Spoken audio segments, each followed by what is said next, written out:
Hola, muy buenas tardes. Vamos a iniciar en pocos minutos este conversatorio sobre consulta previa en el sector minero con la presencia del doctor Juan Camilo Nariño. Vamos a esperar mientras todas las personas se van ubicando en sala.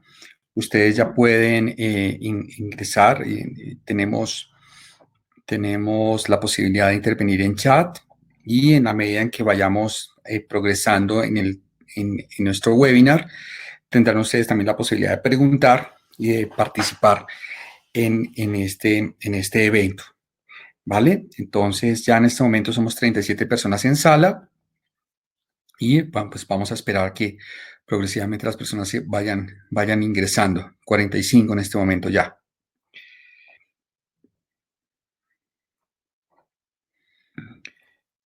Juan Camilo, si estás ahí, por favor, si puedes, a mano derecha encuentras un botón rojo con 3 puntos.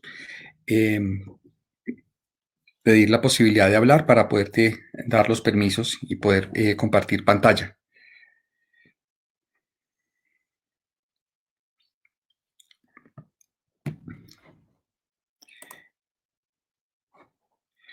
Vamos a ir saludando a las personas que se van reportando en sintonía. Son 54 ya quienes estamos presentes. Estaba Francisco Espino, un saludo.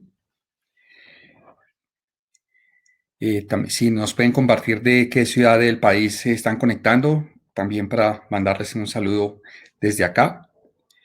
Entonces, desde Ibagué, Melissa desde Bogotá, supongo. Entonces, para quienes no están familiarizados con esta plataforma, a mano derecha de sus pantallas hay un botón con 3 puntitos, hacen clic y ahí van a tener distintas opciones. Entonces, Astrid desde Valledupar, un montón. A ver, gracias por estar acá todos. Bueno, Magdalena, Ferney, Juan Carlos, Astrid desde Valledupar, ahora sí, ya aquí pude tomar la medida. Melissa desde Barranquilla, Gustavo desde Cartagena, un saludo. Alberto, Asociación Minera de Tolima. Jessica desde Medellín, Juan Carlos también de Medellín, Adriana desde Bogotá, Nicolás. Voy a citarlo solamente con su nombre de pila para temas de privacidad y todo, pero de verdad un saludo. Desde Natagaima se unen también Fernando, María Espina de Bogotá, Catalina desde Medellín, Jessica desde Cajicá, desde Becerril, César, José, un saludo muy especial. Diana desde Bogotá también. Farid es un gusto. Juan desde Sabaneta, Wilson desde Medellín, Angélica aquí también Bogotá, José desde Jericó, Stephanie también, un gusto, ya somos 66 en sala.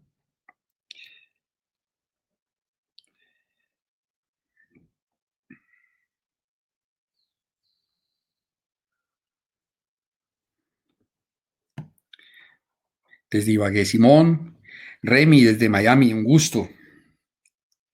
Espero que estén muy bien por allá. ¿Cómo va el tema del COVID?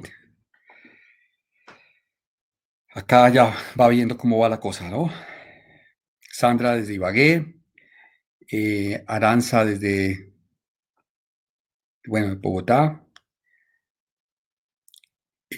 Roberto también, Ian de Bogotá. Un saludo de verdad a todas las personas que se están conectando a estos. Estamos esperando aquí a Juan Camilo que se vaya integrando también. 72 personas en sala, de verdad, un gusto. Vamos a hablar de consulta previa en el sector de minas, en el sector minero, con la presencia del doctor Juan Camilo. Y Sandra, Medellín, desde Medellín, un gusto también. Julio, un saludo. El chat, ustedes lo pueden, aquí a mano derecha, se hace en cuenta la dinámica, es muy simple, entonces pueden todos interactuar y enviar mensajes también personalizados a las personas y ya está. Vamos a hablar acerca de consulta previa y seguramente iniciaremos por algunos temas básicos, tanto del sector de minería como el sector de consulta, y en la medida en que ustedes participen y las preguntas sean conducentes en el hilo del conversatorio, pues podemos ir profundizando. ¿verdad? Entonces, pues evidentemente creo que acá los temas son muchos. El primer tema será, pues, evidentemente, cómo se van a hacer las consultas previas en el sector minero eh, de ahora en adelante, si eso supone retos, cuáles serían, un poco cuál es la dinámica de las consultas, si efectivamente va a haber consultas virtuales o no, si todo el proceso de consulta se puede virtualizar o no se puede virtualizar, si hay algunas partes del mismo que sí, un poco cómo hacer la parte operativa. Pero pues evidentemente no solo eso, sino pues bueno, cuál es la responsabilidad del sector minero en este momento, cuáles son las medidas preventivas que se van a adoptar, cómo ve el sector, el doctor Juan Camilo, cómo ve que se va a desarrollar el sector de minería en las próximas semanas y meses de cara a lo que se nos viene con el COVID. Todo eso es de lo que estamos pendientes de hablar. Ya somos 85 personas en sala, ¿verdad? Un saludo. Estaba a las personas que se van integrando, estaba saludando a cada uno de ustedes, pues si nos dicen de qué ciudad nos están escribiendo, nos están viendo, sería ideal. Ya estamos verificando aquí, a ver qué pasó con el doctor Juan Camilo. Si está en sala, que es posible, por favor, aquí abajo, aquí está el speak, muy bien. Aquí está Carlos.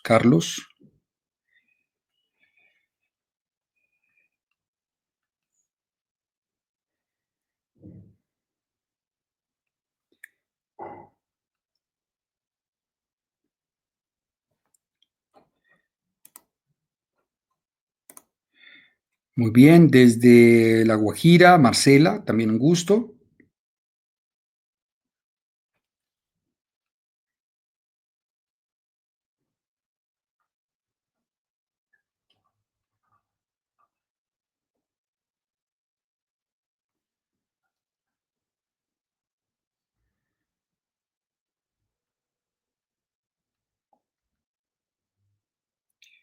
Eh, Les agradezco también otro tema y es si desde Trinidad y Tobago nos escribe Pedro, un gusto también. Desde Cajicá también Giovanni, desde Albania Leudi, leí bien, Leudi, Giovanni desde Bogotá también, bueno, Javier desde Bogotá, bueno, en fin, ya nos confirma que ya está a punto de conectarse. Si van teniendo preguntas acerca del tema de consulta previa, con todo gusto estamos dispuestos a resolverlas. Eh, ok, aquí está Juan Camilo. Juan Camilo, ¿cómo está? Juan Camilo, a mano derecha tiene un botón con 3 puntos. Ahí va a encontrar la opción de Speak, por favor, para que la habilite y poderle dar permisos para que pueda aparecer usted en pantalla. Abajo.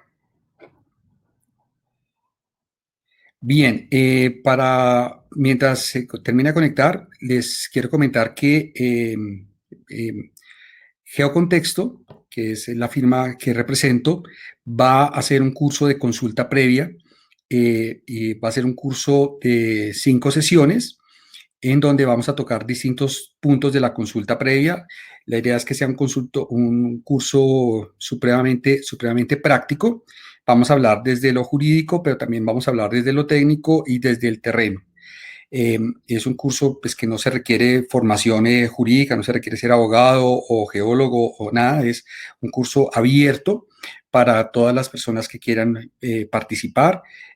Más información la pueden encontrar en la página de Geocontexto, es geocontexto.com, para que ustedes puedan hacer clic allí y puedan encontrar pues básicamente los horarios, las personas que van a ser parte del curso y cómo va a funcionar la dinámica. Somos ya 99 personas en sala. Aquí estamos, a ver. Ok, ya está, Juan Camilo. Entonces,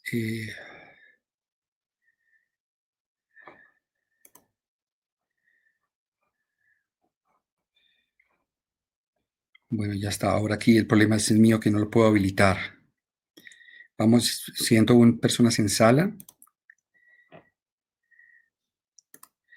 Juan Camilo, ¿me puedes hacer clic otra vez ahí en hablar, por favor?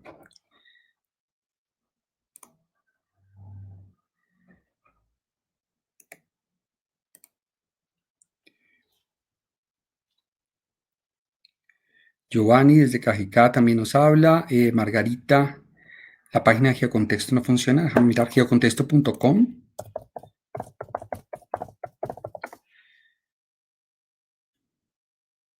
Sí, geocontexto.com. Ahí está, ahí acabo de entrar, ahí la veo funcionando. Geocontexto.com. Juan Camilo, por favor, haz clic en el speak, por favor, para poderte habilitar.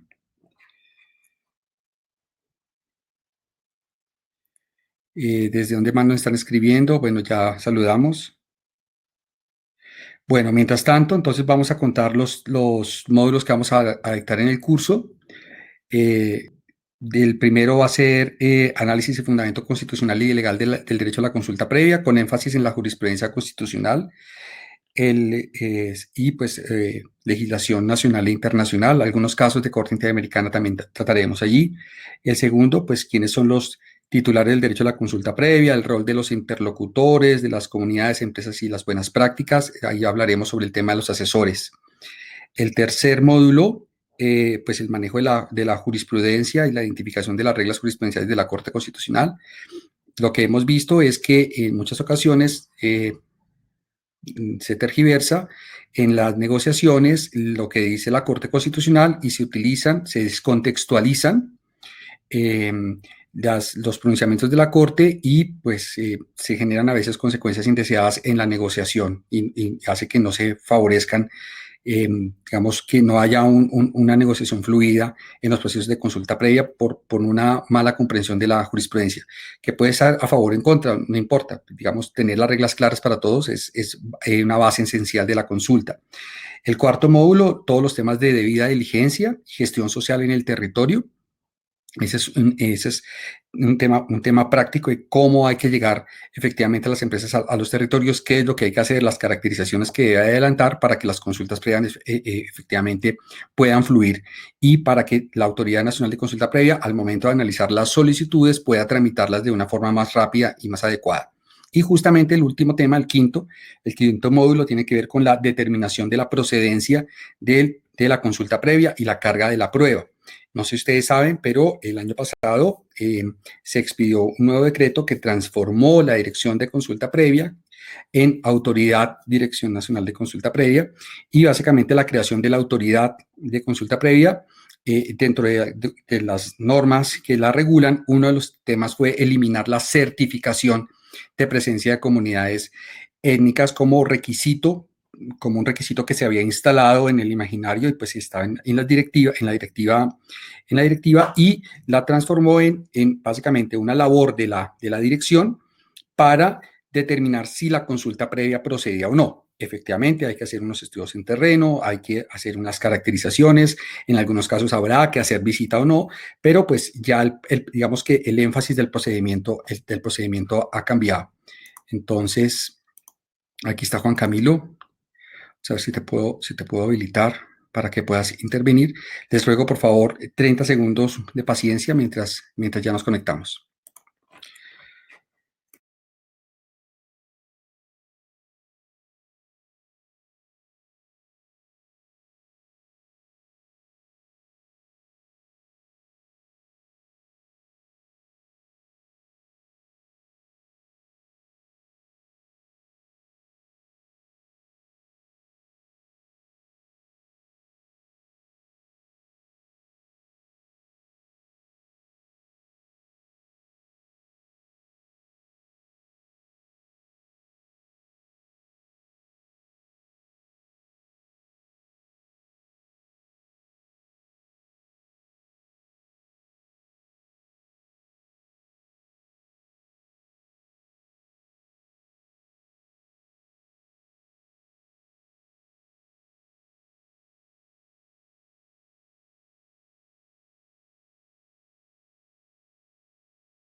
Ok, perfecto, listo, ya. Ya estamos ahí, ya está Juan Camilo con nosotros.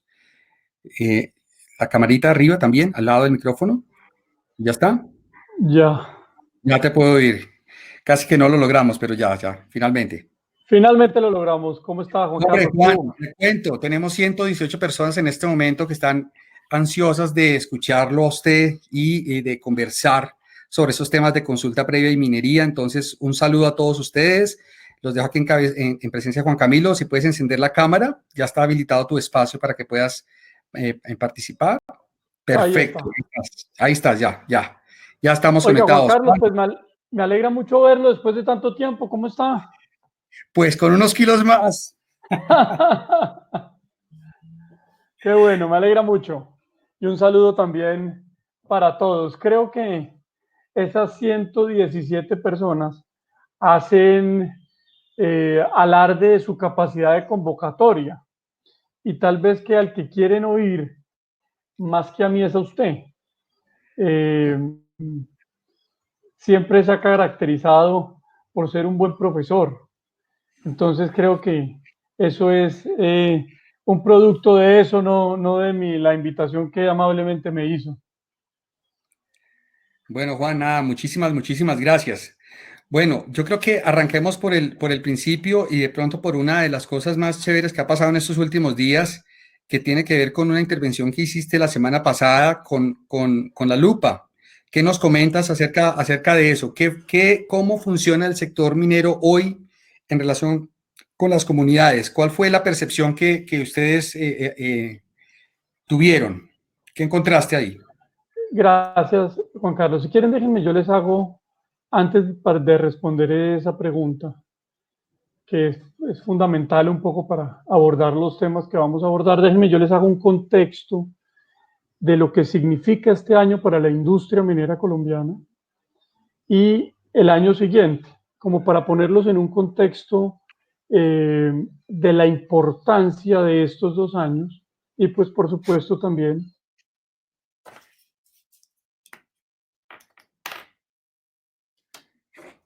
la importancia en esto recíproco con las comunidades, con cualquier tipo de comunidades, las comunidades indígenas, las comunidades negras, pero por supuesto las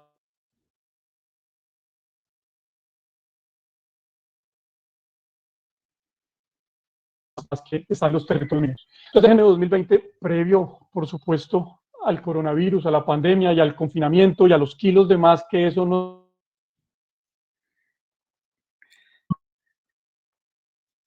Estamos teniendo ahí alguna dificultad de la señal, Juan. Se está yendo el sonido. Yo te veo bien, pero no te estoy escuchando, se corta. Eh, la, la, la, te voy a decir simplemente un par de cosas ahí mientras ajustamos el tema de la señal, pero digamos, el curso, este audio y vídeo se va a grabar y les va a llegar automáticamente a todos ustedes al link que se escribieron. Entonces, por si de pronto alguno se tiene que cortar o debe salir, deben saber ustedes que este webinar les va a llegar a su correo para que lo puedan ver. Ese es como el primer punto. El segundo es que la velocidad no depende depende de la conexión de cada persona, no depende de la conexión mía o la conexión de Juan Camilo, sino que va a estar allí dependiendo de la velocidad de cada uno. Hemos tenido transmisiones de 250 personas y no hemos tenido problema, entonces tenemos 120 ahora, no vamos a tener dificultad, simplemente como para contextualizar, ¿vale? Muchas gracias. Juan Camilo, qué pena haberte Muy bien. interrumpido. Entonces déjenme, yo sigo con el contexto que les estaba diciendo. ¿Me están oyendo bien? Sí, yo te escucho perfectamente. Perfecto. Miren, este año 2020 es un año, como lo decía, decisivo. Y si ustedes echan para atrás y ponen en contexto la discusión del país con la minería y de la minería con el país, 3 años, 4 años atrás, siempre había sido una conversación sobre el futuro, sobre la ilusión del futuro. Cuando los proyectos se aprueben, cuando finalmente se decidan las inversiones, pueden llegar a generarse empleos de tanta magnitud, pueden llegarse a generar inversiones en el país por tanta plata. Y así duramos año tras año, desde hace 8 años, hablando de proyectos medianamente míticos, La Colosa y su famosa consulta popular, el proyecto de Gramalote en San Roque, Antioquia, de oro, el primer proyecto de oro a cielo abierto, el proyecto de cobre y la necesidad de explorar cobre en el país como un mineral estratégico, hoy en día más con todo el desarrollo de las energías limpias. Entonces, siempre hemos venido esos años anteriores hablando de la ilusión del futuro, de lo que puede llegar a suceder. Bueno, pues por arte de magia, como cuando todo confabula a favor de uno, este 2020 es un año decisivo en donde se juntaron muchos de los licenciamientos y muchas de las decisiones empresariales para a partir del 2021 tener una industria minera colombiana radicalmente distinta en relación con los nuevos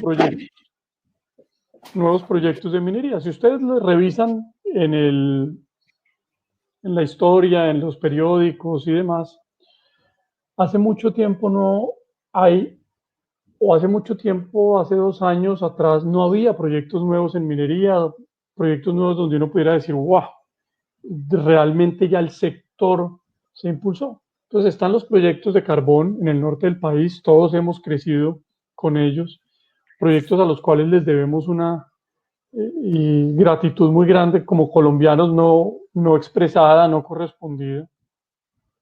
Los proyectos de níquel, pues el proyecto de níquel en Cerro Matoso, también al cual debemos una, una parte de los balances fiscales de los últimos 20 años del país. Pero de ahí para adelante no. Salieron 2 proyectos pequeños y uno mediano, el de Continental Gold, con una transformación muy grande en materia social, y el de Antioquia Gold, 2 de oro. Pero distinto a eso, pues no ha habido proyectos medianos de envergadura.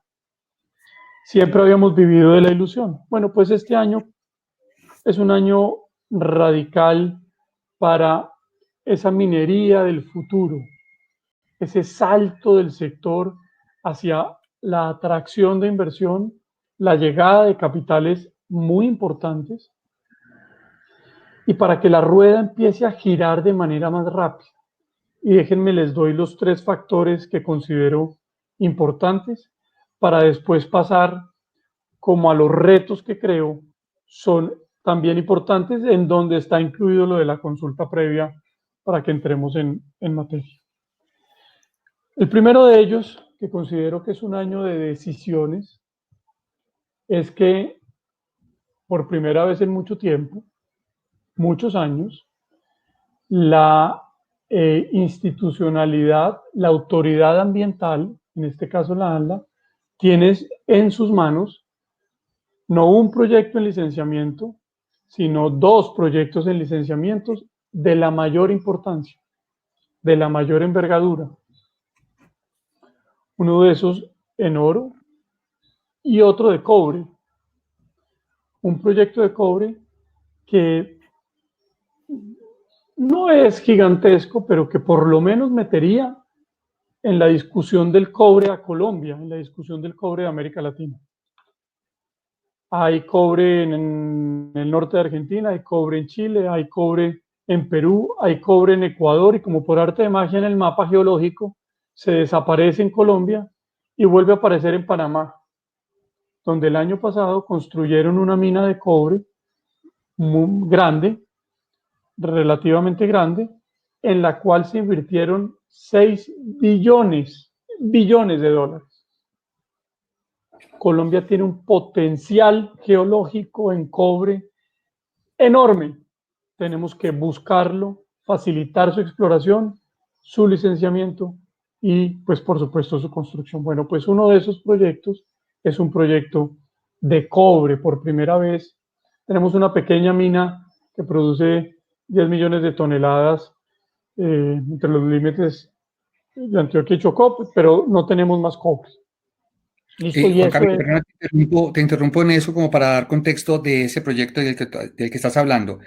Ese es un proyecto que de viabilizarse, estamos hablando de qué producción, no sé, por año, en toneladas y en dinero y sobre todo en puestos de trabajo.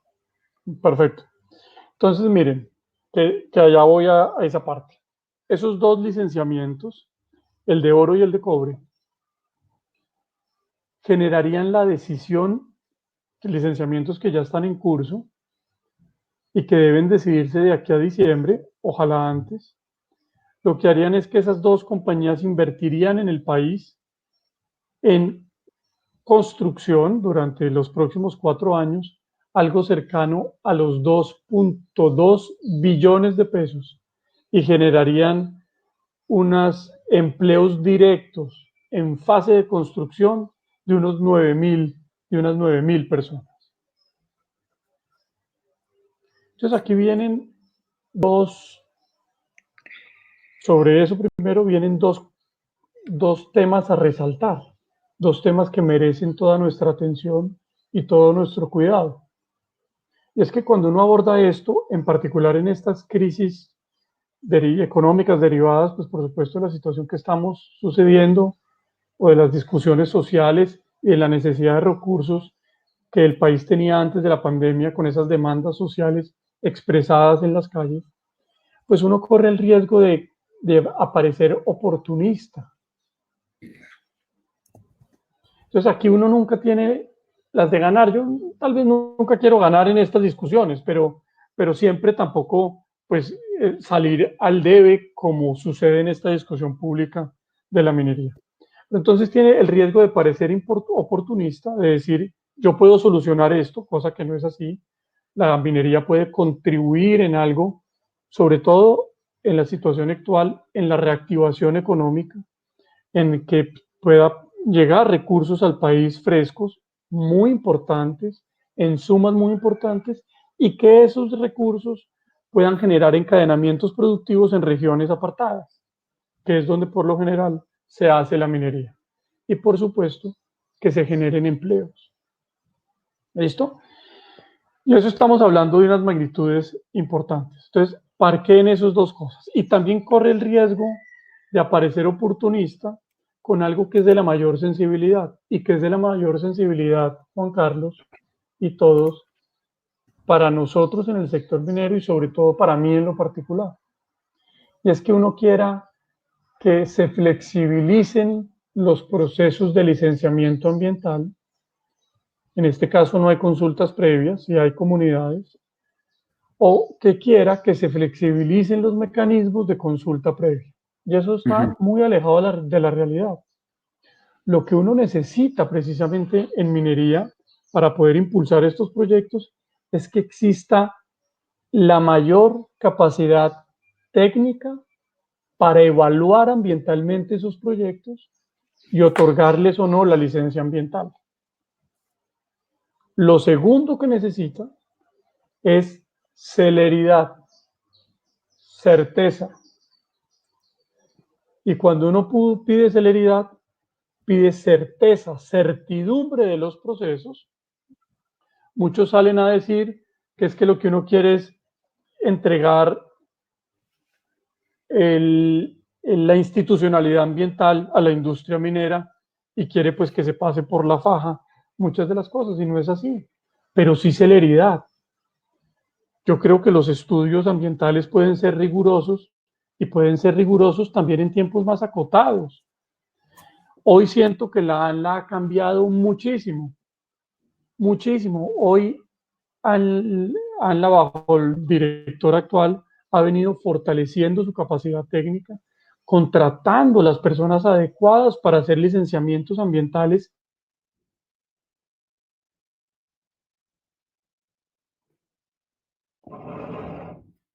en minería de unas de planta no las tenía. Hoy ANLA está haciendo toda una rigurosidad técnica para poder estudiar eso en los tiempos que son.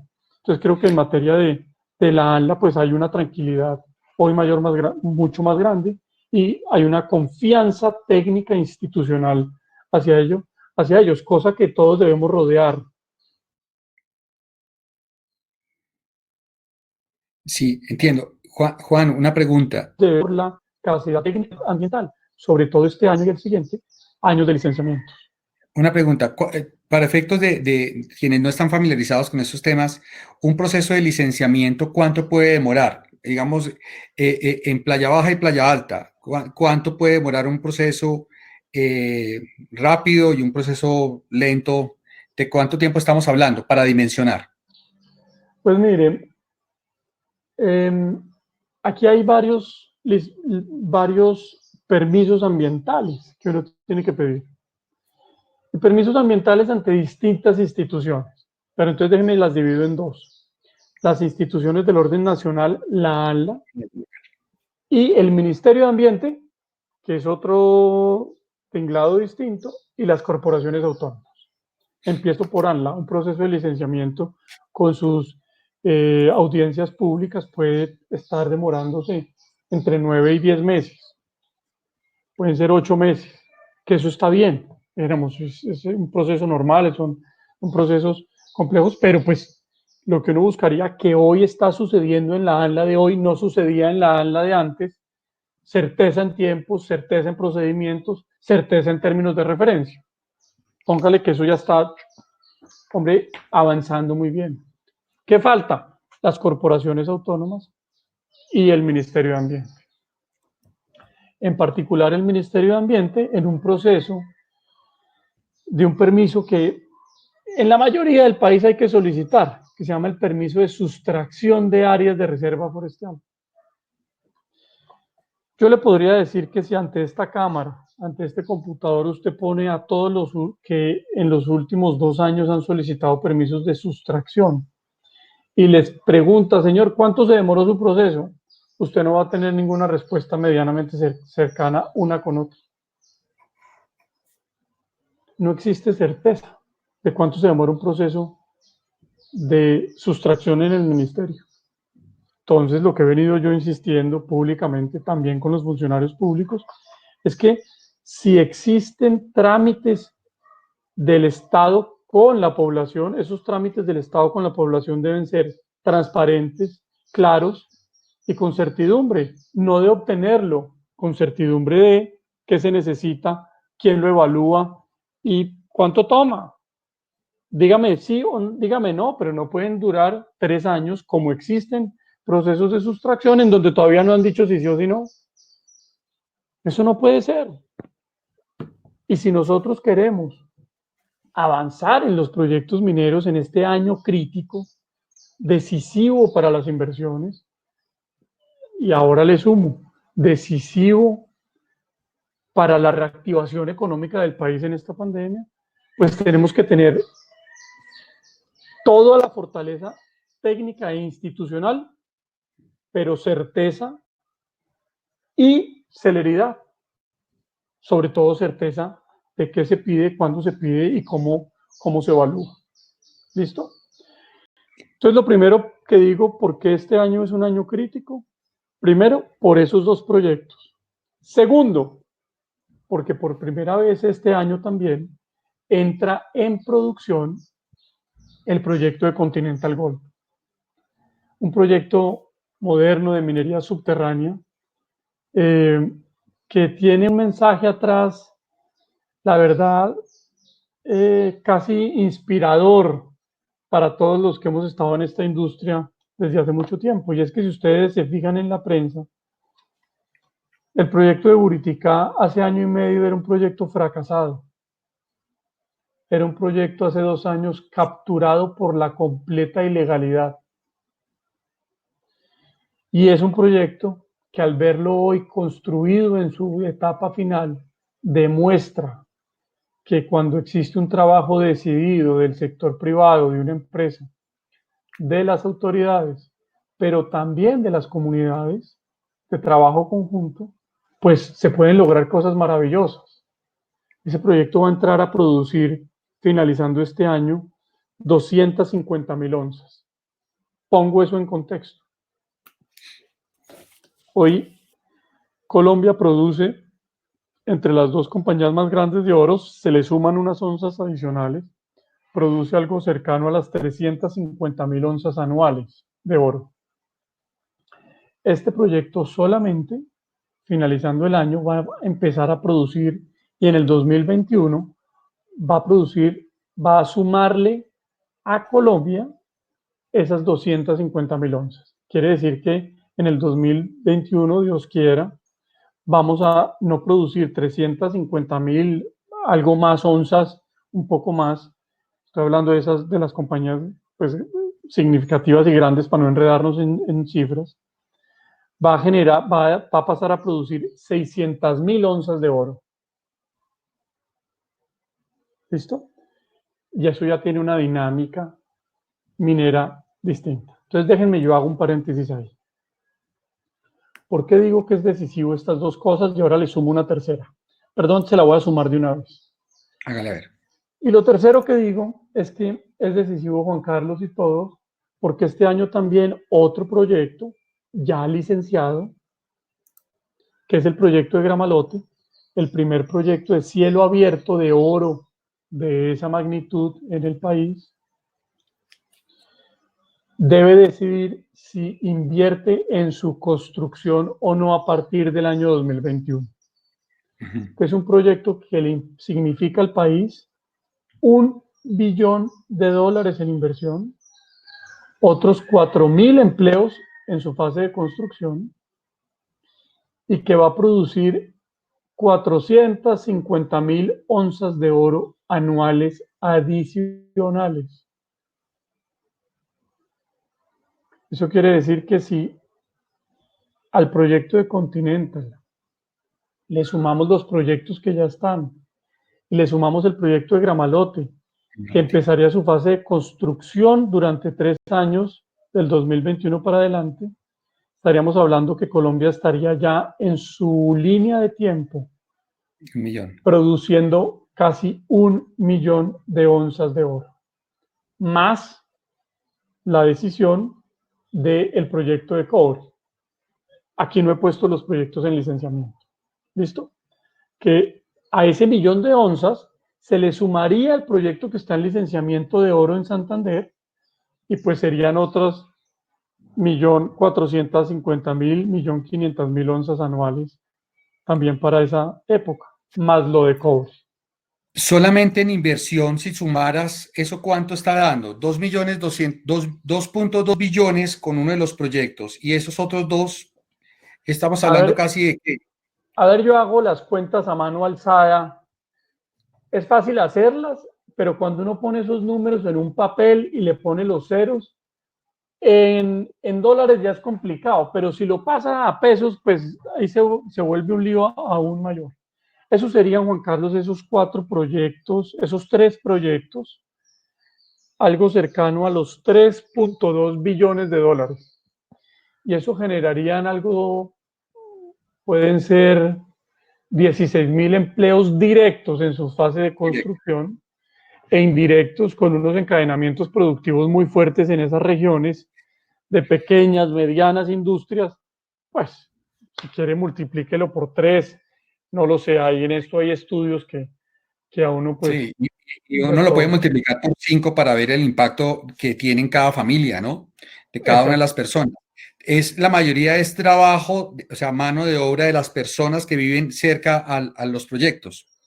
Sí, sin duda. Por supuesto, eso tiene una parte técnica que incluso Colombia no la tiene. Igualmente pasó en Perú en su fase de expansión de la minería, en donde empezaron a importar chilenos, europeos, surafricanos, y hoy lo paradójico es que ya Perú exporta profesionales a otras regiones, que es la dinámica normal, pero la mayoría, el 90% de esos trabajadores, por supuesto, son colombianos y por supuesto son de las regiones en donde esos proyectos operan.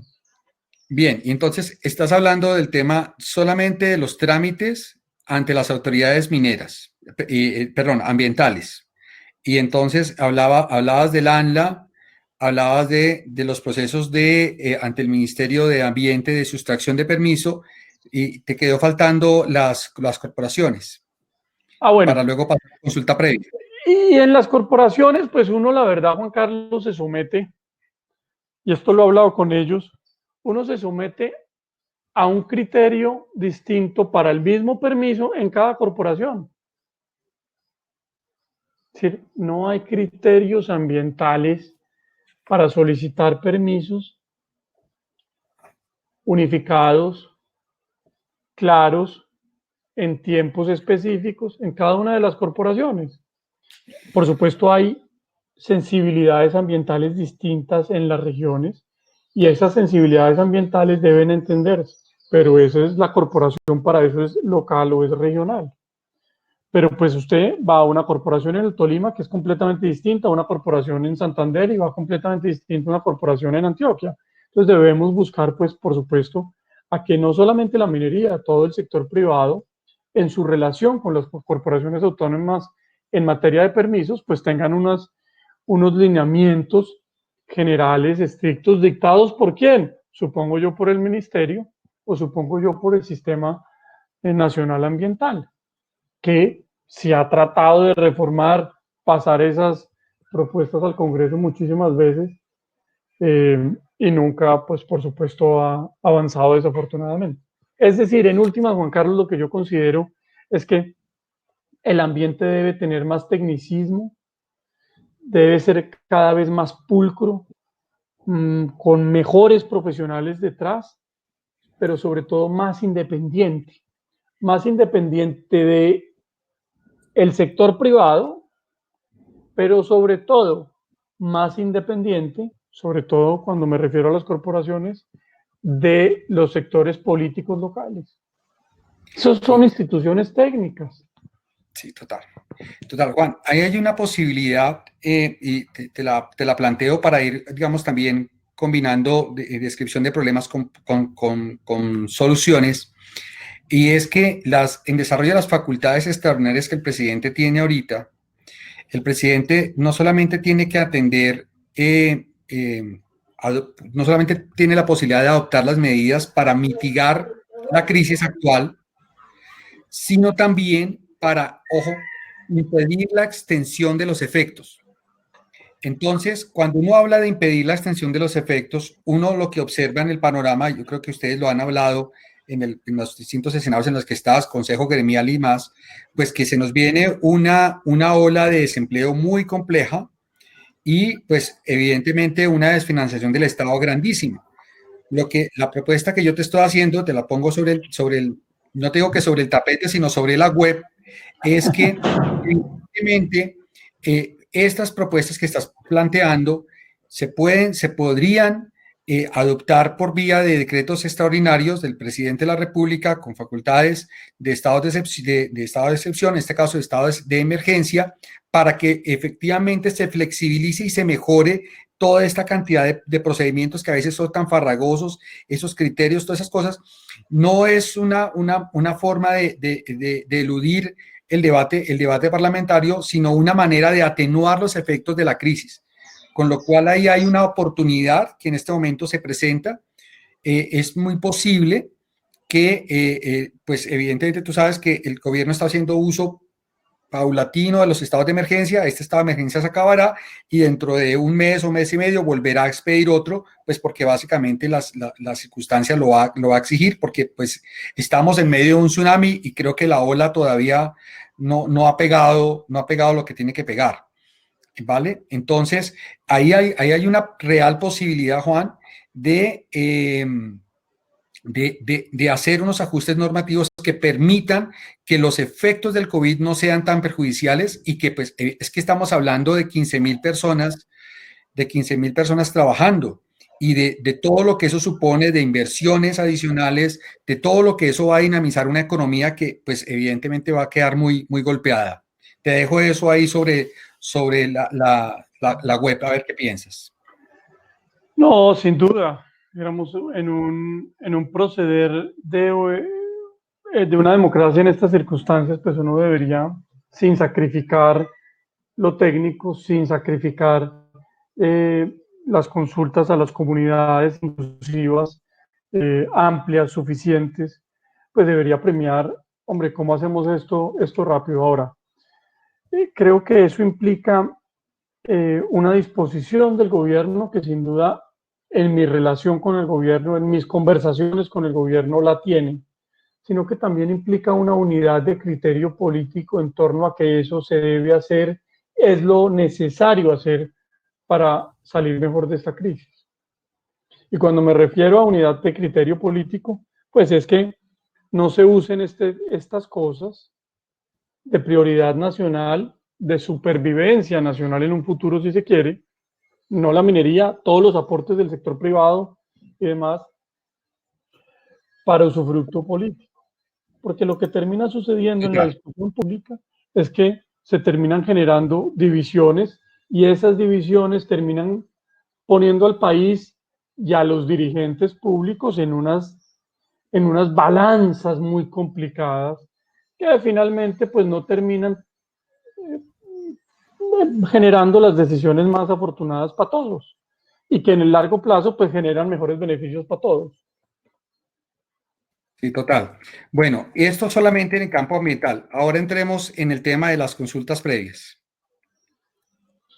Mire, yo siento que estamos todos ante un gran reto. Ante esta nueva realidad creo que debemos pensar de manera muy proactiva cómo, como usted bien lo decía, como colombianos, nos ponemos de acuerdo para avanzar en las consultas a las comunidades, ya bien sea por consultas previas, ya bien sea por audiencias públicas derivados de licenciamientos ambientales, ya bien sea por cualquier otro tipo de que en el normal día a día de la empresa y de la minería y del sector privado y su relación con las comunidades, se deban hacer consultas a comunidades, étnicas o no étnicas. Y es ponernos de acuerdo en la virtualidad de cómo pueden ser esas consultas en estos tiempos y cómo podemos hacerlas de manera inclusiva, amplia, suficiente y sobre todo que se respeten las garantías que deben respetarse en estos procesos, ¿no? Entonces creo que estamos ante un reto gigantesco. Yo no sé cuál es la respuesta. No tengo yo, hasta ahora, estamos pensando en temas en ese sentido, pero creo que usted nos puede ilustrar mucho, mucho más. Y yo creo que entonces el gran reto hoy en día, en relación con consultas previas o consultas a comunidades, es cómo hacer audiencias virtuales, no presenciales, no le pongamos la palabra virtual, pero no presenciales, en donde garanticemos la participación amplia suficiente y que eso sea válido para avanzar en los proyectos que tenemos que sacar de aquí adelante, de aquí a diciembre o de aquí a febrero, marzo, abril del próximo año. Pero ese es el gran Sí, reto a mi manera de ver que tenemos hoy en día. yo creo que digamos que a veces las personas suelen ver que la consulta es solamente un solo espacio. Resulta que las consultas son muchos espacios, son muchas reuniones, son muchos escenarios, hay procesos de acercamiento entre la empresa, el gobierno, las comunidades, hay distintos escenarios en donde, si bien no en todos, pero sí en una parte muy importante, los medios virtuales se puedan utilizar. Yo le voy a contar algo que usted debe saber. Los abogados solemos ser los dinosaurios de la tecnología y muchas Entre cosas otras se han cosas, virtualizado, no solo la tecnología. pero esa se la paso por el cariño que le tengo. Pero no, somos dinosaurios, esa es la realidad. Esa es la realidad. Eh, mm, y resulta que hoy por fin se está hablando de temas de justicia digital. Tenemos la justicia paralizada en un país con inmensas demandas de justicia, básicamente porque tenemos miedo de lo virtual, cuando en el resto del planeta eso funciona. Entonces, por ejemplo, las oficinas, ya mucha gente se dio cuenta que sí se puede trabajar desde la casa, y también desde la casa se ha dado cuenta que se pueden hacer reuniones con una, dos, tres, cinco, 10, 20 personas, y nadie se muere. Hay que efectivamente adaptarse, hay que tener flexibilidad, pero nos están enseñando esta crisis que efectivamente reuniones virtuales se pueden hacer. La ley 200, la ley 222 permitía en las sociedades las reuniones virtuales en las empresas, para hacer asambleas, para hacer juntas, etcétera, y por medios virtuales, y nadie se rasgó las vestiduras en ese momento. Yo creo que efectivamente hay que contar con el consenso de las comunidades, hay que trabajar con las comunidades. Usted no puede hacer una consulta virtual si no tiene la infraestructura, no tiene la antenita y no tiene el computador para hacerlo, pero salvados esas, digamos, talanqueras que son las tecnológicas, desde el punto de vista cultural, es muy difícil entender cómo las comunidades o algunas de las comunidades puedan resistirse al uso del celular, al uso de un computador, de un portátil, y de poderse conectar desde la comodidad de su comunidad con el resto del planeta. No solamente el tema de la consulta está de por medio, Juan, está el acceso a la salud, el acceso a la educación, muchos derechos fundamentales hoy se pueden canalizar a través de los medios virtuales, y evidentemente la consulta previa no puede ser la excepción. Y evidentemente, pues aquí comienza y debe iniciarse con total claridad un trabajo de concertación muy importante con las comunidades étnicas, los afros, los indígenas, los raizales, ¿sí? Mira el problema, por ejemplo, que tiene San Andrés, y poderlos utilizar en beneficio de las propias comunidades, porque al final, evacuado el proceso de consulta, el proceso de participación de consulta previa como derecho fundamental, lo que va a ocurrir es que va a llegar inversión a las regiones, y eso va a derivar en el mejoramiento de la calidad de vida de la mayoría de las personas que van a ser beneficiarios de esos proyectos. Entonces, el derecho a la consulta previa no es un derecho absoluto, es un derecho ponderable, y en mucho lo que tenemos que ver es cuáles son las oportunidades que los proyectos de inversión generan para las propias comunidades, para el desarrollo de las comunidades, de sus integrantes, ¿no? Para esta generación y para las que vienen. Sí, sin duda, sin duda. Y debe ser así. Yo lo que creo es que hay un reto sin duda tecnológico, Juan Carlos, pero también un reto sin duda de romper barreras mentales que tenemos, pero que sobre todo tienen los defensores, organizaciones no gubernamentales que defienden esas comunidades y demás. Entonces yo creo que ahí tenemos que avanzar en un diálogo muy grande, muy profundo, con esos grupos de personas, con esos grupos de interés, para generar un entendimiento común. Porque si no, tal vez nos va a pasar en esto como nos ha pasado en muchas otras cosas. Y es que nos quedamos en el hablar, en la discusión del cómo, y no hacemos. Sí. ¿No? Entonces yo creo que ahí, miren lo que ya pasó con la Procuraduría en relación con lo que sacó el Ministerio del Interior y el avance malo o bueno en materia de la virtualidad.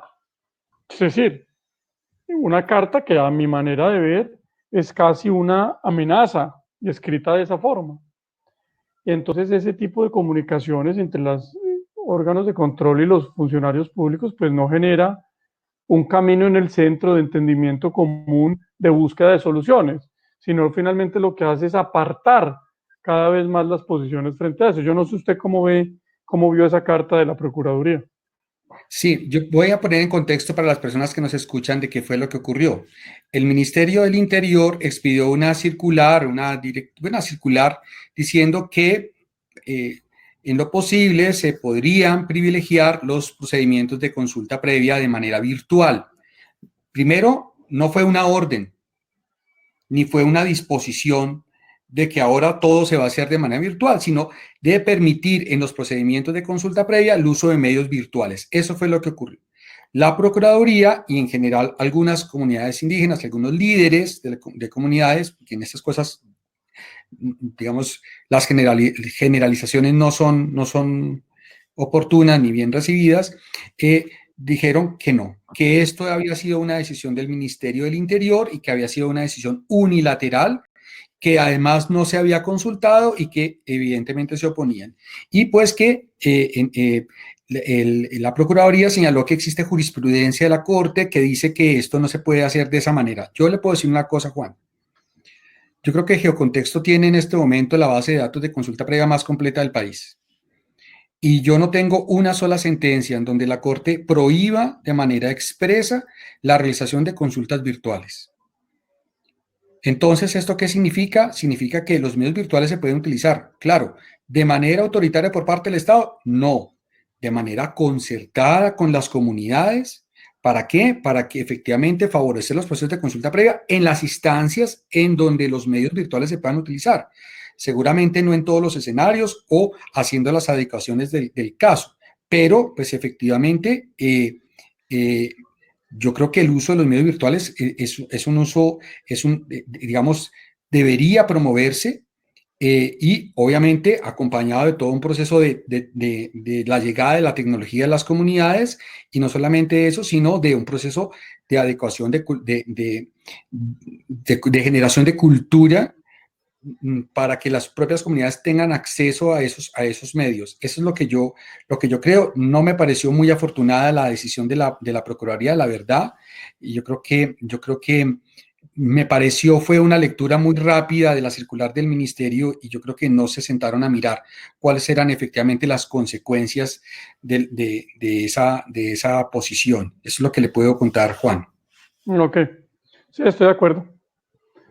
De acuerdo completamente con usted. ¿Qué siente usted que son los retos en materia de consulta previa en relación con el sector minero en este año y el siguiente? Yo creo que ahí hay varias cosas que también usted me va a ayudar a responder. Y es que el tema de la consulta es, estamos en un proceso de adecuación. La autoridad de consulta previa se está hasta ahora implementando. Evidentemente, este tema del COVID, el cambio de ministro, todo esto, digamos que no favoreció pues que efectivamente la planta se pueda proveer de manera rápida, técnica, digamos, están en ese proceso y uno, digamos, uno tiene que entender que están espera uno con la mejor intención de tecnificar la planta de la autoridad de consulta previa, de hacerla, digamos, ponerla a la altura de la responsabilidad que tiene, que es grandísima.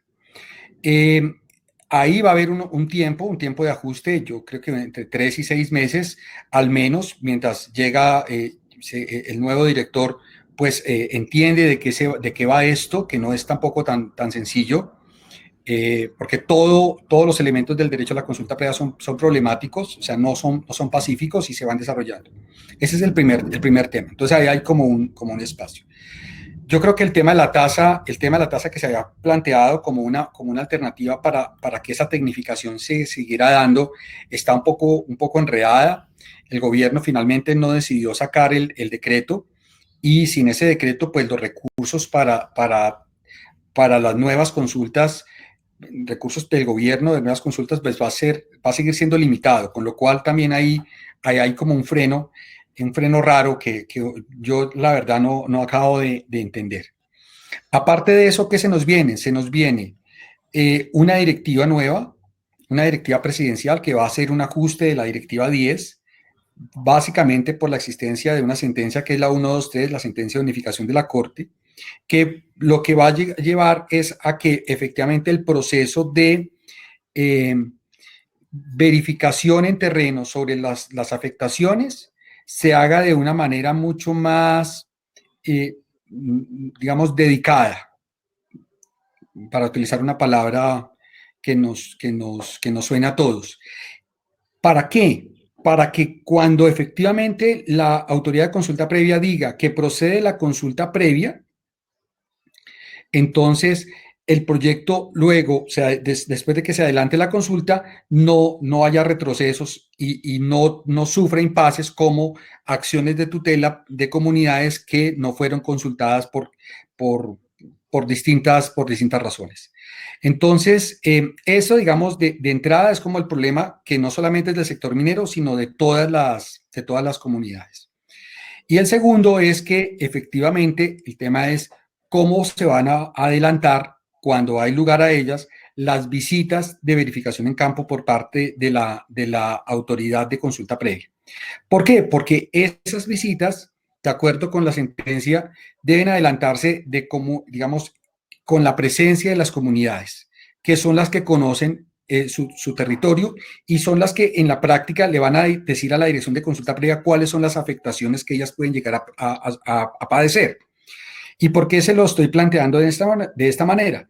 Porque tal vez el reto que tiene el sector minero se relaciona con algo que ustedes mencionaban la semana pasada con el tema de la licencia social en este evento que ustedes organizaron. Y es que el reto es hacer un trabajo por parte de las empresas previo a la presentación de la solicitud de consulta previa, en donde ustedes puedan socializar el proyecto muy bien con las comunidades y ganar, buscar que el proyecto tenga la mayor legitimidad social posible. Y ese es tal vez el reto que se viene en adelante en relación con la consulta previa.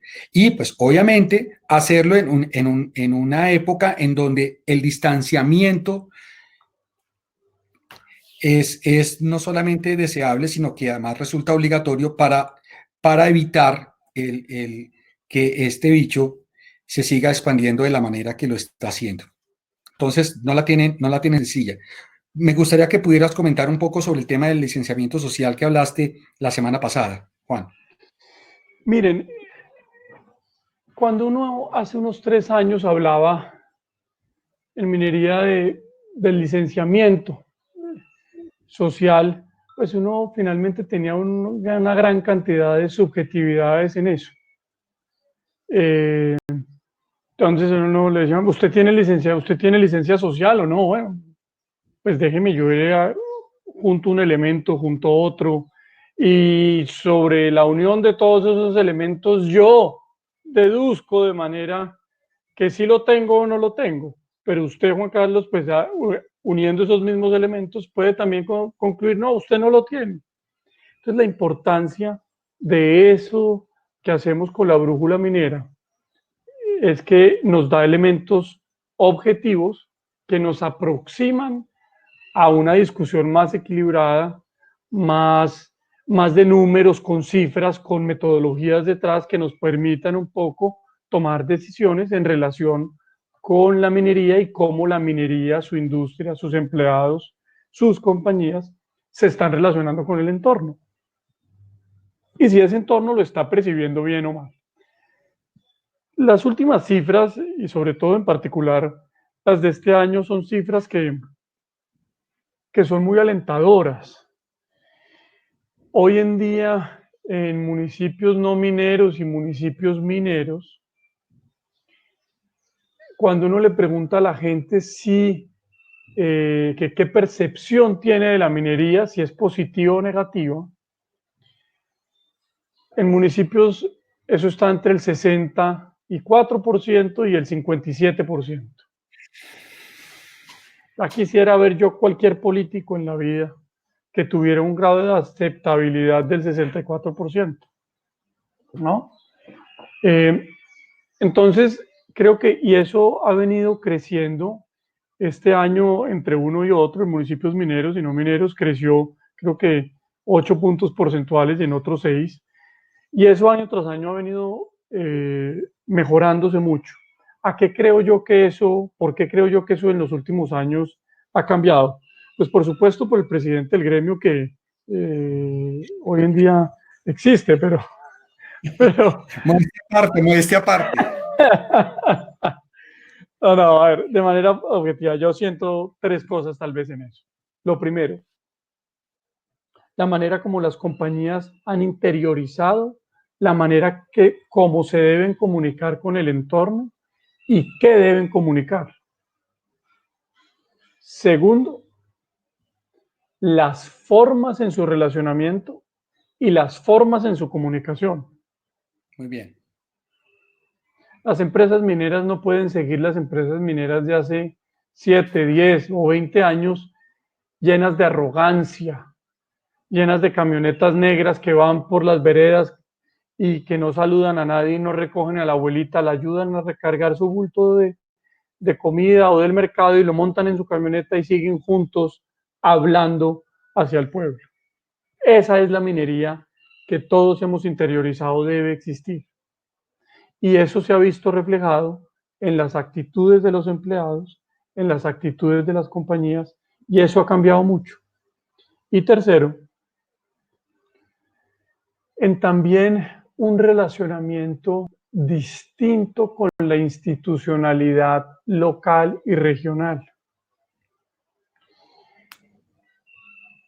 Las compañías mineras, por el contexto de los municipios en donde están, muchas veces se cree que es que son las que deben proveerlo todo, deben hacerlo todo, y no es así.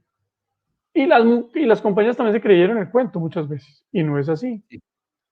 La compañía tiene una responsabilidad muy grande por su capacidad técnica, su capacidad eh, profesional, sus recursos humanos, técnicos, todo lo que quieran, pero es un actor más.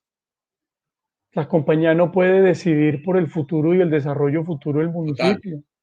total, total, total. Debe convocarse y debe también el señor comerciante local o empresario local o el señor cura debe también sentir responsabilidad por el futuro y desarrollo del municipio.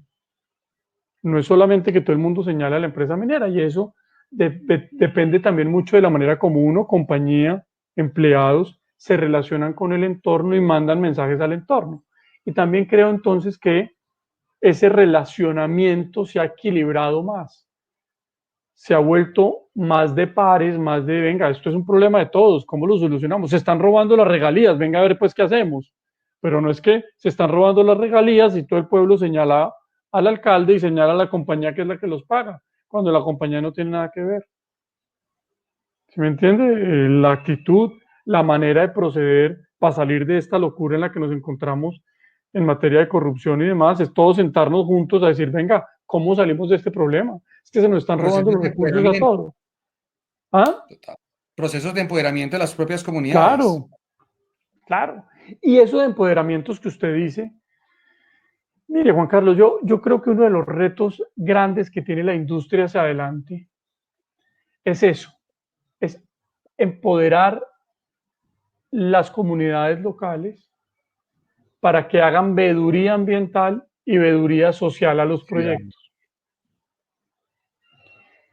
Ahora, y que esa veeduría no sea usada ideológica y políticamente, porque eso es lo otro que pasa. Usted ha visto en su historia y en la mía que en varios momentos nos hemos juntado, es que los veedores terminan siendo también políticos de turno y terminan usando la veeduría para jalonar y arrastrar su interés político y personal. Sí, Eso no puede seguir siendo. Las comunidades deben velar por el desarrollo ambiental con capacidad, con recursos, con conocimiento, con educación para eso. Y eso en un futuro es. Pero volviendo a nuestra encuesta, Juan Carlos, por ejemplo, yo también resalto mucho una cosa, y es que cada vez más los jóvenes ven de manera más positiva la minería. Y pues por supuesto en estos tiempos de millennials, de youtubers, de cosas que uno a nuestra edad, Juan Carlos, y con nuestra cantidad de pelo ya no entiende, pues es muy positivo ver que cada vez hay más jóvenes que dicen en su racionalidad que pues hombre, la minería, sus recursos, el empleo que generan en lo local, pues es positivo para mi familia, es positivo para mi papá, porque ahí se emplea o es positivo para el municipio. Entonces eso es muy alentador verlo así. muy bien. Lo tercero, tal vez, es que cuando le preguntan a las personas dentro de la brújula minera, eh, ¿cómo caracterizarían a las compañías mineras? Eso ha venido cambiando mucho, siendo eso lo más bajito. Y usted sabe pues que hay aquí otra cosa que las compañías mineras arrastran, y es que también el país tiene cada vez más un señalamiento al sector privado. Y si ese sector privado es multinacional, pues aún más, porque tiene connotaciones negativas, filosóficamente negativas, yo no sé por qué. Un país crece, se desarrolla, se nutre de la interacción, del conocimiento, de la inversión de empresas nacionales con empresas de afuera que paguen impuestos, cumplan sus obligaciones ambientales, estén comprometidos con el desarrollo social. Bueno, pues esa percepción negativa, tanto del sector privado como de la minería de las compañías, también ha mejorado, siendo lo que menos ha mejorado. Muy bien. Muy bien, muy bien. Yo creo que los retos, los proyectos, para quienes no saben, no es que un día se le ocurra a una empresa, oiga, voy a hacer una explotación aquí y entre de un día para otro, sino que requieren todo un proceso de conocimiento de la comunidad, de conocimiento de la región. ¿Tú crees que o más bien, los procesos de consulta previa serían mucho más tranquilos si la información que tiene la empresa de conocimiento del territorio, de conocimiento de la comunidad, de las comunidades que están presentes, se le entregara completamente a la dirección de consulta previa? ¿Eso sería posible? ¿Sería viable? ¿Sería deseable? Mire, sin duda, el conocimiento del entorno es fundamental. Y creo que pues es un avance significativo en ese relacionamiento y sobre todo en la comunicación que se debe generar. Pero déjeme, Juan Carlos, ahondo en la comunicación. Eh, para poner en contexto a todos Sí, de algo que yo no he sabido cómo resolver, pero seguro entre todos en esta conversación podemos sumar en las respuestas. Un proyecto minero en su fase de exploración, cosa distinta que en hidrocarburos, puede durar 12, 14 años. Pero las preguntas de las comunidades son inmediatas. claro. ¿A qué me refiero? Entonces, si usted, Juan Carlos, tiene, o Pilar Acosta, o Julián, o Astrid, o Pedro Arjona, tienen una compañía minera de exploración, llegan a un municipio en el país y empieza el alcalde, el cura, todos a preguntar, venga, ¿cuánta agua va a consumir? Venga, las vocaciones agrícolas aquí se van a acabar porque su desarrollo minero va a ser de 720 hectáreas. O por favor, dígame de cuántas hectáreas. Y resulta que esas respuestas solo se tienen a los 6 años de estar estudiando un yacimiento en Muy bien. exploración que no tiene impactos mayores y por eso no tiene licencia ambiental en el entorno. Y así cuando ya, entonces se acumulan muchas cosas y muchas cargas emocionales muy grandes por un desconocimiento de la actividad exploratoria, sus fases, su penetración, su permanencia en el territorio. Y aquí hay una estadística que es muy diciente. De cada 100 proyectos en exploración, solo uno termina convirtiéndose en mina. Pero si un país entero no permite esos 100 proyectos, esas 100 compañías haciendo pequeñas exploraciones, pues no vamos a llegar a un proyecto en producción de minerales. Y eso, echando el tiempo para atrás, fue lo que sucedió antes.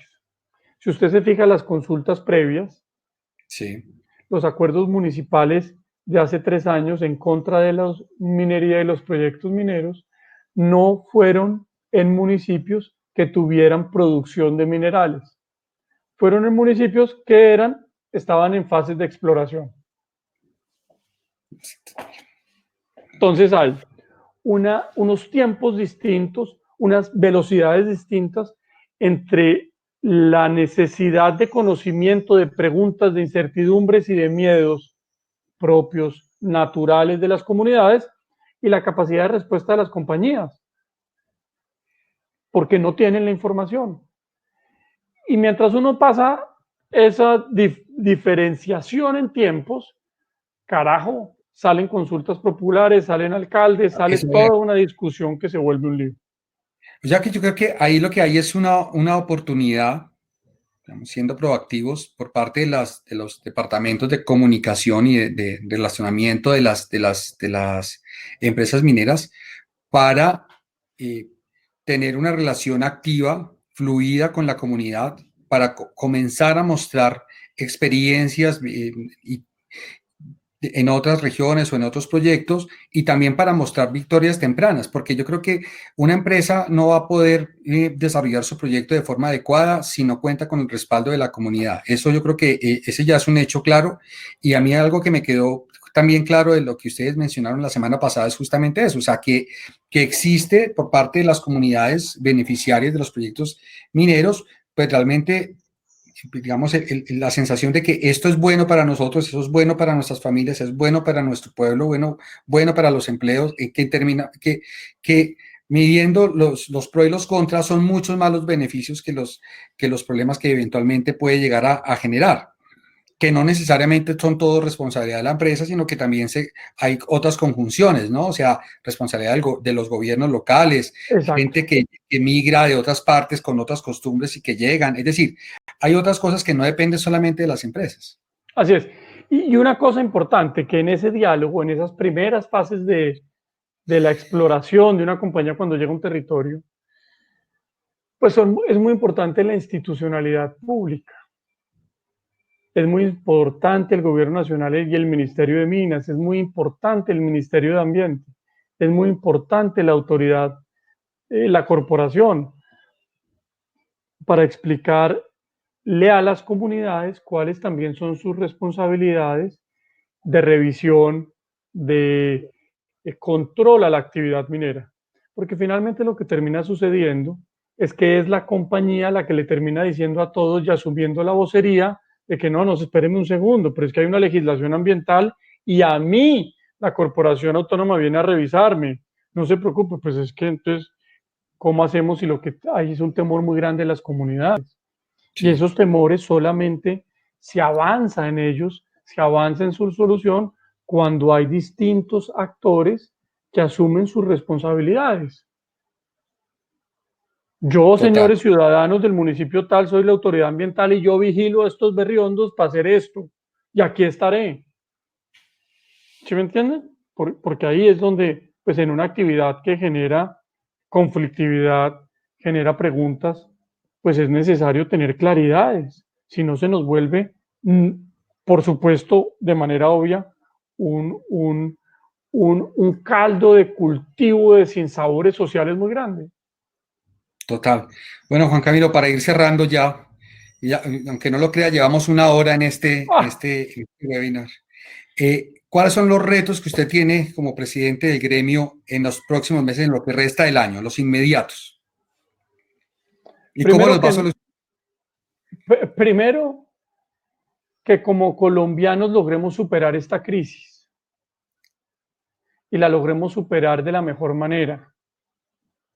La logremos superar con el menor número de muertos, con una capacidad de salud instalada en los municipios y a nivel nacional que busque esto, de tal forma que podamos llegar a una normalidad en el menor tiempo posible. Fíjese que no dije el menor número de contagios, Sí, claro. porque, y dentro de eso, un reto muy grande es poder tener preparada la industria minera que hoy está operando para cuando suceda un contagio poder actuar de manera responsable. Se están Responsable, adoptando las medidas del caso en las empresas. exactamente. Entonces, el primer reto es eso. Protocolos de salud que piensen primero en el empleado, sus familias y en los municipios en donde está. A hoy, gracias a Dios, todos sin, en la mayoría de casos, sin coronavirus aún. Ok, Pero cuando se presente, que se van a presentar los casos, va a ser una realidad. Eso es un hecho fáctico. La capacidad de salud del municipio está adecuada, las compañías estén en posibilidad de responder internamente y soportando a los municipios para que esto pueda, salgamos bien librados de todo esto. Eso es lo primero. Lo segundo, ¿cómo hacemos y cómo contribuimos en la reactivación económica del país? total. ¿Cómo la industria minera puede ayudar en eso? Entonces yo creo que ahí, creo sinceramente que ahí hay un papel que cumple la minería, en parte con los proyectos que ya hablamos, pero también con toda su capacidad de generar cohesión y riqueza en el entorno en materia económica, pues salir adelante generando empleos, salir adelante soportando pequeñas empresas en certificaciones, en apoyos económicos, para entre todos jalonar el barco económico hacia un lado. Muy Hoy bien. todos estamos enfocados en los riesgos en salud. Uno oye a la alcaldesa de Bogotá más preocupada por los riesgos de salud y en conflicto con el gobierno nacional, pero no estamos preocupados y pienso yo que cada que pasa el tiempo debemos estar igualmente preocupados todos los colombianos, es en la salud económica del país y la salud de los empleos. Entonces creo que ahí es lo segundo, cómo la industria minera del nacional va a contribuir en ese empuje económico en el corto plazo. Muy bien. Y lo tercero es, pues por supuesto, lograr superar eh, unos entendimientos que tenemos que generar mejor con los contradictores históricos. Yo me quisiera sentar a hablar con las organizaciones ambientales. Y es más, los invito permanentemente a hablar con los partidos verdes, el Polo Democrático, con todos. Y la verdad es que con universitarios de áreas de la sociología, eh, Logías. ambientales, porque aquí entre todos tenemos que mirarnos a los ojos y generar entendimientos mejores. Créame que la industria, los presidentes de las compañías están muchísimo en esa tónica y no hemos sentido reciprocidad en eso en los que más abogan las causas sociales, el diálogo, el buen entendimiento. Hombre, sentémonos en la mesa, revisemos las cosas, hablemos. Si quieren, no discutamos de lo que no nos une, discutamos en lo que estamos de acuerdo y echemos a andar. Usted, un poco para ponérselo en otras palabras, dejemos de hablar del ambiente, dejemos de hablar en unas discusiones que solamente conducen a la polarización por el ambiente. Más bien juntémonos para hacer por el ambiente. Muy bien. La industria minera aportó en el año 2018 328.000 millones de pesos a cuidar cuencas, a sembrar árboles, a generar un ambiente mejor. Pero simultáneamente que se hacían esas inversiones, había una discusión muy grande sobre el ambiente, que capturó toda nuestra atención. Hombre, dejemos de hablar del ambiente, hagamos por el ambiente. Y juntémonos en lo que usted puede aportar. Dígame usted qué puede aportar por el ambiente. Yo le digo qué puedo aportar por el ambiente en el Bajo Cauca antioqueño. Y hagamos, no hablemos y no gastemos todas nuestras energías en el hablar, que además nos aleja del hacer. Muy bien, Juan. Muy bien, pues nada, Juan, pues ante todo, muchísimas gracias por haber compartido con nosotros en este espacio. Hora y cuarto después, siguen presentes en sala 110 personas.